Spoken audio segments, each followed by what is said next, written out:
Hey everybody, it's me, Garrett Everett of Garrett Everett Blackwater, here to talk to you today about biotopes, making and breaking them. So what is a biotope? Biotope is basically anything, whether it's terrestrial, aquatic, but it's a facsimile of an ecosystem that exists in nature. I don't know if that's what Webster says about it, but that's the general rule. And so if people are trying to make a biotope, whether it's for a contest or their own pleasure or for a museum or that kind of thing, they try to be as accurate as possible in all of the details. And that can be extremely hardline or extremely flexible depending on the person's resources, what they have available to them, how much money they're willing to spend, and even like their location geographically. So some people are really hardcore about this, and they'll be like down to, you know, they will be the river 2 kilometers north of X town in Africa with this specific species, and they'll get the rocks shipped in, and they might even get some mud shipped in, and they'll do all the plants specific to that area. That's obviously probably out of the reach of a lot of us. So other people are a bit more flexible. So that will be just basically like this guy. This is an Asian subtropical stream, and I started out fairly dedicated to doing it as accurate as possible within reason, and it's kind of devolved to a point where it's like, you know, to get all the moving parts in there, it can be difficult. And so what I've done in here is I started out with what I thought were white cloud mountain minnows. They turned out to be Vietnamese cardinal minnows, but they also live in temperate zones. And so what I'm looking for now, because I've got my basic fish that I really wanted to host, is other creatures that are complementary to that. And so that includes, you'll see the paradise fish swimming back and forth there, the big guy. They're kind of more of a Southern Asian type thing, and so they're found at a lot of places because they're gouramis, they're adaptable, and so it's not entirely unlikely that these two fish would be found in the same ecosystem. Then I wanted to get some snails, and I wanted to get some shrimp, you know, the macrofauna, microfauna thing, getting it on in the substrate area, cleaning things up, and just adding general minor points of interest as well. So I started out with bladder snails. Those are endemic, and I'll explain what that all is when I talk about breaking a biotope. And ended up with some ram's horns, some nerites. Now the nerites are already I'm not sure if they're actually found in Asia, but I know that they're very common. The ones that I get, they're probably sourced from somewhere in Florida, Florida coastal regions. But they could have also been introduced there, which is also something I'll talk about when it comes to breaking the biotope. Then there's a mano shrimp. Those are mostly found, I want to say in Japan, but I'm sure they've been introduced elsewhere. And then the plants, which are kind of a Southeast Asian thing. So I've got Hygrophila siamensis, Rotella rotundifolia, and some Nymphea rubra. So this is all, as you can see, the more elements you add, the more difficult it is to get an accurate biotope, and the more it starts with, we're at this 5 kilometer stretch where the Vietnamese cardinal minnow is, and it expands as you start adding fish and invertebrates and plants and everything else, and now we're kind of like Southeast Asia, fish and plants, which are fine with cooler temperatures. So it's not extremely accurate. So if you're striving for accuracy, it's good to either pick some place nearby that you have access to all of these plants and fish and invertebrates, some place that your supplier has a really good line on. So some fish stores are extremely specialized, and they'll be able to bring you rare stuff like South American shrimp or rare cichlids or that kind of thing. Other things to take into consideration is the substrate. This is a mix. I think it's pretty close. You can get really detailed. Now, when I was setting up my mangrove estuary tank that I don't feature because it kind of just runs itself right now, and I haven't paid a lot of attention to it because I'm a terrible person. But when I was doing research for that, it was interesting because you could actually find scientific papers on the makeup of the substrate, because mangroves are especially interesting because they have several different zones, and in each zone is a different kind of root, and each root has a specific purpose depending on the substrate it's in and how close it is to the water and all that. So there was all this very intricate, detailed data that told you how much clay was in it, how much sand was in it, how much soil and other detritus was in it, stick content, leaf content, salinity. So all of these things are out there. Maybe not for your specific region, but you can probably find something pretty close to it. And so when I was setting up the substrate in here, a lot of the information that I found was it's heavy with red clay. So I've got red clay in there and I've got regular clay in there. A lot of dark or red, like a dark brown or reddish granite stones. And so I've got, maybe can't see it right now, but there is reddish granite in there. There's also red sand mixed with natural sand, so it's got a bit of a more, like it will have broken down off of granite over time and kept the red hue. So if you look, there's probably information that you can find. Look for videos, pictures, websites. Manga Bay is really good. I'm sure there's a few other websites I've checked in that are really good. I would say Manga Bay is probably the best known. Some of the data on there is kind of like, I don't know if out of date, because nature doesn't change very fast, but there's a lot of like pictures and information from the 90s and early 2000s and nothing super current. Other places you can check are people working in the field. My friend Ty Streitman, he is down, I hope I pronounced that correctly, but he's down in Brazil right now, and he's specializing in a certain river, which is absolutely beautiful. It's clear water.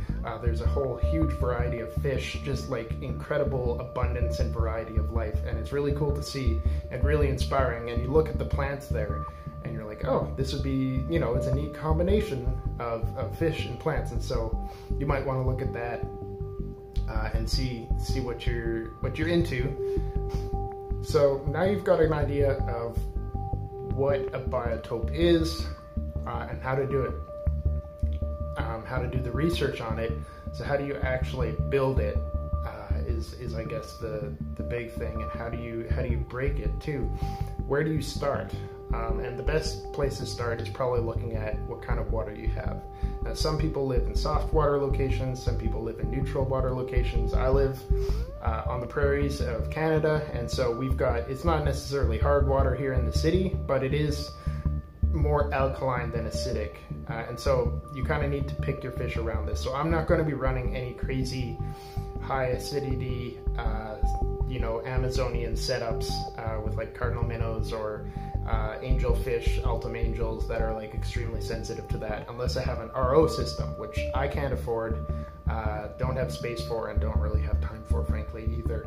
So I'm dealing with neutral to hard water, and so I would be looking at stuff around here. There's one guy who specializes in selling cichlids, so those are great because they come from where like the water is like hard as nails. So you can get African cichlids, biotope, that would be really cool.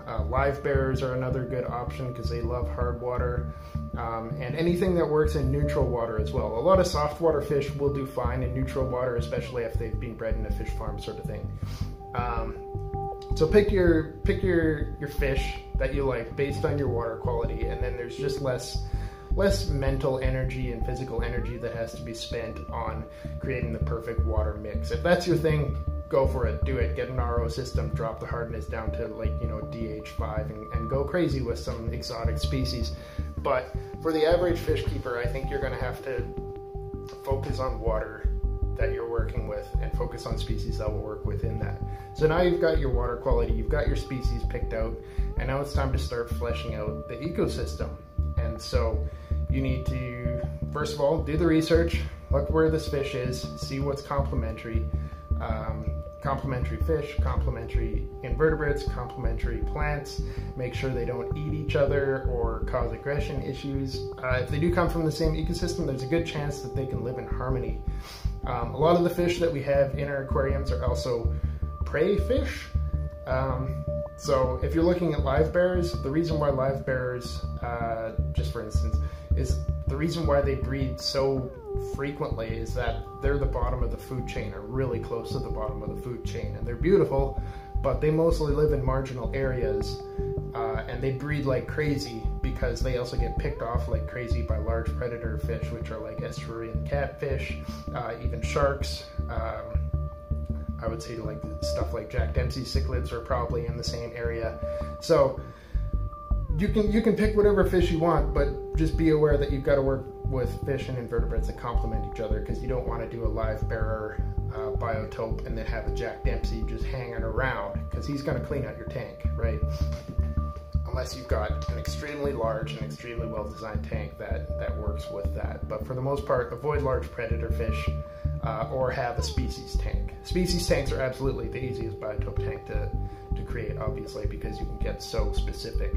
So then you need to decide how complex is your ecosystem, build it up from there, and use all of those research data that you found, and kind of decide where you're drawing the line and how hardcore you're going to be about this biotope, because you can get extremely specific.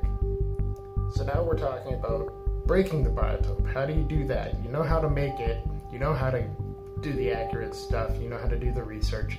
So when can you break it? When is it allowed? And really, it's entirely up to you. I personally am a stickler for realism when it comes to biotopes, but I also recognize that there are many limitations on how accurate I can get. And so I'm quite willing to bend some of the rules, because really the only person that cares about this stuff is me in my life. Now, you might have like some crazy fish geek friends who are all about trying to get the most accurate thing, all about trying to one-up each other, and that's cool, but that's not where I am. And most people will walk in and see any one of my tanks and be like, oh, that's nice, that's a nice aquarium, right? Whereas I'm like looking at all the details and all that and being like, oh yeah, well, this species works here to do this and fits this niche, and it really doesn't matter to anyone other than me. So when it comes to making the rules and breaking the rules, it's up to you. The easiest rule to break is hardscape, whether that's wood, rock, substrate. It's really easy to find something that looks sort of like what's in nature. And the neat thing about nature when it comes to breaking all these biotope rules is that if you go somewhere, anywhere really, and look for native plants and native rocks and native wood, native trees that the wood would have come from, a lot of it's going to look very similar. For example, I've got Rotella rotundifolia in here. Rotifundolia. I really need to learn the right one. I don't know. Rotella, anyway, it's in here. And if I go to a native lake here in Manitoba, you know, across the planet in an entirely different climate, I'm going to find plants that actually do look a bit like Rotella, which is interesting, right? So chances are, no matter what your access to plants, there's probably going to be something in a similar ecosystem, or even a different ecosystem, that looks like the plants. So if the plants work with your water and with your temperature and with your fish, I say go for it, right? Like, plants are plants. There's probably something very similar. Invertebrates are another great place to break biotope, because chances are there's some sort of small crustacean, whether it's scuds, whether it's shrimp, whether it's snails, worms. Those are all found throughout the world, and there's probably something similar to it. And so if you've got something, if you need a role filled, whether it's algae eating or general food cleanup or whatever, go ahead, get some nerites. Like, there's probably a snail somewhere in somebody's environment that is kind of neat, and you can get, well, nerites specifically, you can get them as fancy or as plain as you want. So if you really want them to just blend in and do their job, just go for an olive nerite. That's fine. That brings me to my next point, which is endemic species. And endemic species, I mentioned them before, are basically species that are found across the world for one reason or another, whether they were so good at adapting to their environment before the continents split that they've just flourished and stayed in that niche, or whether they've been introduced as invasive species across the centuries. Many have been introduced recently because of the aquarium trade, so invasive species are another neat one to look at. But endemic species, plant-wise, we're looking at stuff like hornwort, duckweed, several floaters, and these are just like super common everywhere. Hornwort is, we can find different varieties, so there's some in my backyard kind of thing in the local Manitoban lakes, and it survives freezing temperatures down to 40 below, and it does just fine. You'll also find it in the Amazon. There's tons in the Brazilian river that Ty Streitman is working in.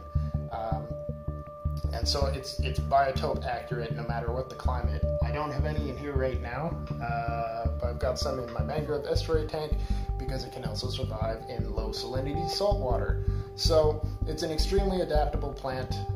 It's found everywhere, and I feel like no matter your biotope, you can throw it in. And stuff like hornwort and duckweed, it can be annoying, but it's also really good at getting rid of nitrates. It's a really good place for fish fry to hang out in, and invertebrates, small invertebrates to hang out in. So I recommend throwing in endemic plants. If you don't have any local plants that can fit in your niche, check those out for sure. Invasive species are the next one. A lot of fish have come in, and if they're super adaptable through the aquarium trade, even if they've been banned, sometimes people, you've got an extra fish and you don't want to kill it because that feels rude, so you throw it into the local ditch or the local river, and it survives, and it meets up with some friends, and it reproduces, and in the best case scenario, it fits a little niche, and in the worst case scenario, like mosquito fish, even channas now in the UK, they will devastate the local ecosystem and establish themselves as apex predators, or just kill off local species that aren't able to consume whatever food source they consume as efficiently.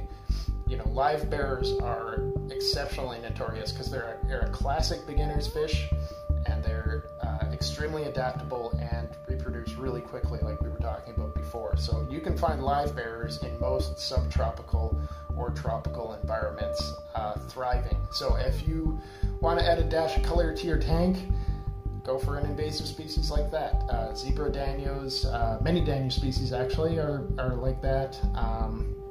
Guppies, absolutely, and a whole bunch more. So even if you Google invasive species, you'll get a list, and you can select from there. So if you want to kind of jazz up your tank, and you don't want to be super biotope specific, but still feel like you can be like, right, throw some live bearers in there, throw in something super adaptable, and it gives you a chance to add something interesting that the ecosystem wouldn't have before that. So those are just a few ways to break the biotope. Hope you found this information helpful. I feel like I ramble a lot in these things because my mind's just going in 8 different directions, but I hope you can pick something useful out of this, and I hope that you're inspired to try creating a biotope aquarium, whether it's super accurate or just a bunch of fish that live kind of in the same area. Give it a try. It's a neat challenge. You'll learn a heck of a lot of stuff. There's so much research that you can put into a project like that, and the results are really rewarding when you know that all of these creatures are acting together to fill all of the ecosystem niches that are existing in your tank. And you can really, depending on the ecosystem, but you can really scale this from a 5-gallon nano tank all the way up to hundreds of gallons. The bigger the better, but you can definitely do stuff like I started out, right now my coolie loaches are in I believe it's an 18-gallon tank. They're doing just great. It might be a little bit small for recommended, but I keep the bio load, they keep a really low bio load, and so as long as you keep on maintenance in a small tank, obviously it's gonna work out pretty good. I started out, the cardinal minnows were in that same tank when I first got them, and they bred in there. They were a neat little biotope. So you can definitely go for small scale tanks as a biotope, and then the larger the fish or the greater the bio load you want to add, you can go as big as you want or as big as your house will allow. So yeah, biotopes, check them out, do some research, challenge yourself and create one, because it's really neat. It's a really neat project to have in your living room and be able to say, not only did I make this, but I figured out why it worked, right? So biotopes, check them out. Check me out on Instagram. It's at Garrett Everett Blackwater. And once again, hope you learned something. Give it a shot, and and we'll see you next time. Thanks for watching.